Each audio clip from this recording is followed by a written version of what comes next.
Hello. In the Crown of Aragon 639 years ago, it was January 23rd, 1387.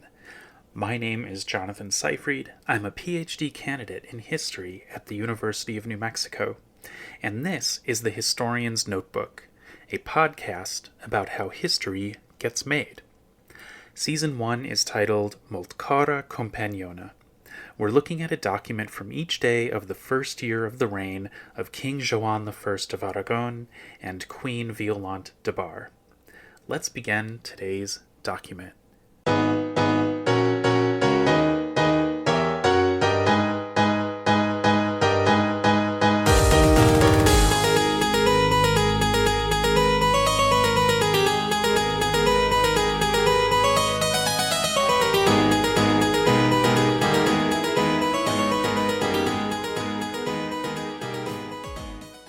Today's document is a great one to follow up on what we were discussing yesterday about interfaith relationships, interfaith encounters, interfaith conflicts in the late Middle Ages generally, and specifically in the Crown of Aragon in the late 14th century.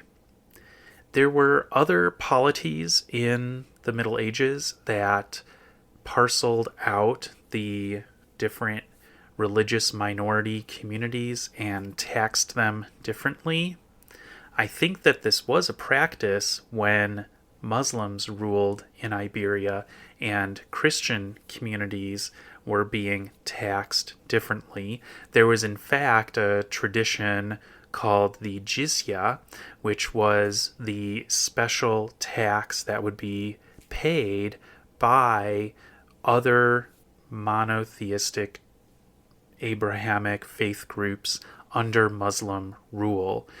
The Christians and the Jews in Muslim-led polities in the Middle Ages were identified by a special title that distinguished them from other groups that were non-Muslims. That term is the dhimmis. The dhimmis were the Jews and the Christians, and they were treated with a special higher status than, say, non-Abrahamic faith groups that were present in Muslim-governed polities. So these traditions of having different governance and jurisdiction and taxation for the faith groups, this is a long tradition, and so it's been going on for centuries by the time we get to the moment that we're focusing in on here in 1387. So here in this document we have Joan making a declaration of receipt of a fine. He imposed a fine on the Muslims of the city of Fraga. Fraga is about halfway between Barcelona and Saragossa. It's not a very large city, so I'm not quite sure about the number of Muslims in this town of Fraga. I mean, I'm guessing it can't really be more than like 500, maybe. Just kind of a random guess there. Certainly not in the thousands. Unless I'm really missing something about the population of Fraga, then I'm going to have to go back and correct that impression. The title of this document is Remissio Saracenorum Viae Fragae, a remission of the Muslims. So the term Saracen is pejorative, and in our time it's very insulting. In the time that we're studying, it was a term used as just a matter of course to refer to a group of Muslims. So this document is about the Muslims of Fraga and some kind of note about what has been received from them. What has been received from them is a fine of 1,000 florins. That is a lot of money. That is 11,000 solides. Okay, just think about some of the chunks of change that we've been talking about on the podcast. So we had the baker and the minstrels who were paid for something like a couple months of work, and they were being paid in sort of like the 200, 300 solides. And now we've got a fine for 1,000 florins, 11,000 solides. That's a huge amount of money. What is it that Joan had fined these Muslims for? Turns out, and I found out about this document from Benjamin Gamble in his book on the anti-Jewish riots of 1391, and Gamble had read about it from an earlier article by Jaume Riera y Sans, whose work we've already looked at in the podcast a whole bunch. So what had happened is that there was some violent conflict between the Muslims and Jews in Fraga. So Christians were not identified as being involved in the violence here. And what had gone on was that there was a procession to honor the passing of Père the Ceremonious. So Père the king had died, and the townsfolk had organized a procession in order to commemorate the death of Père. So this took place, had to have been something around January 6th, 7th, 8th. And in the course of that procession, violence broke out, and it was determined by the authorities who investigated that the Muslims had started the violence against the Jews. And because of apparently the severity, but also the insult of violence breaking out around a procession that was supposed to honor the monarchy, the fine of 1,000 florins was imposed on the Muslim community. And they paid up. And they paid up pretty promptly, because this document is dated the 23rd of January. So, just about 2 weeks they came up with the money and sent it in. So there's a lot of questions that are going to be coming up. First of all, what is a procession? And for that, I can recommend a really, really great book by Abigail Agresta. And it's all about the city of Valencia and how Valencia responded to certain crises, whether it was a drought or a plague. And one of the things that they would do is organize a procession.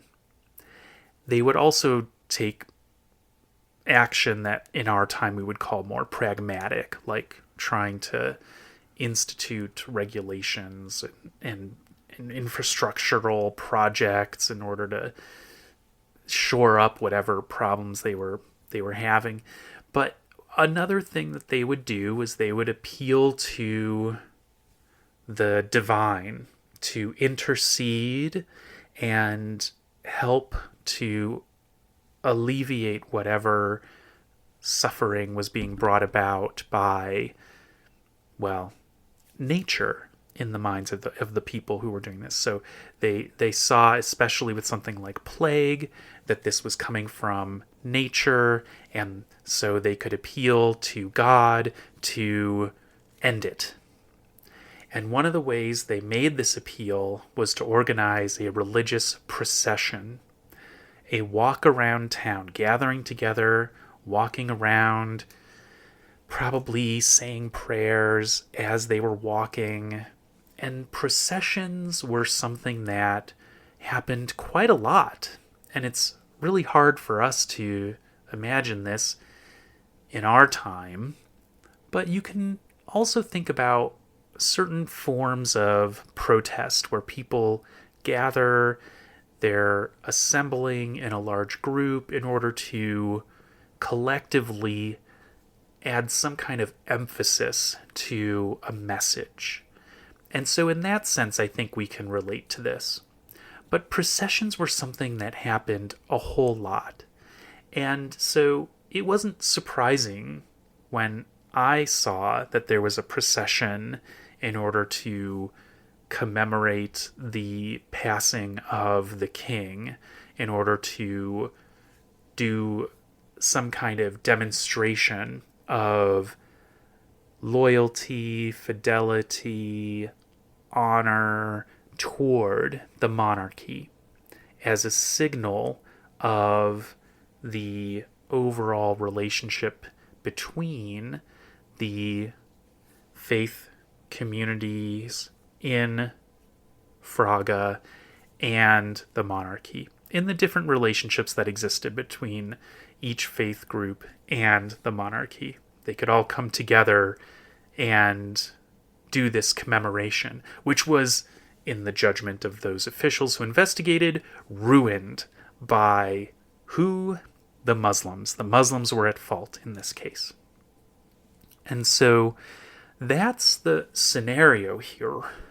And I think it's still a little bit difficult to figure out, well, like, how do you go from making a procession to an outbreak of violence?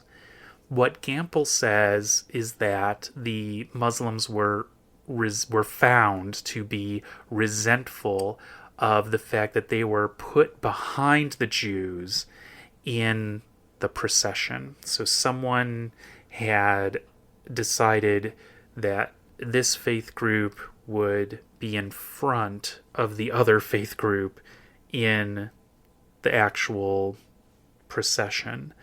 And so that's how the ill will started.